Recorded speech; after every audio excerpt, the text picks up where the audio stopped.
Kapag nagawa mo ang 5 bagay na ito, mas magiging mentally strong ka. I can guarantee you. Number 1, stop reacting to everything.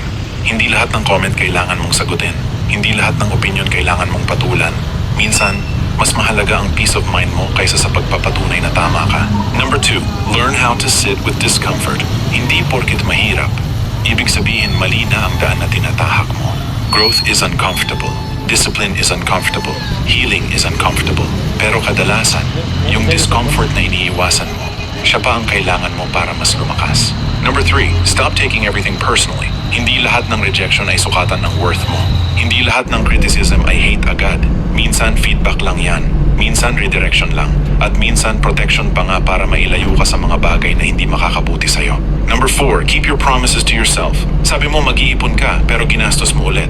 Sabi mo magwo-workout ka, pero tinulugan mo na naman. Sabi mo magbabago ka, pero bumalik ka sa dati mong mga habits.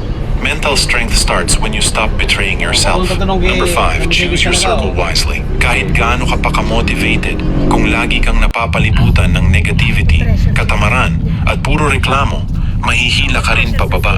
The people around you influence the person you become. Mental strength is not just about being tough. It's about knowing what to ignore, what to endure, what to improve, and who to keep around you. Hindi ka nagiging mentally strong dahil madali ang buhay.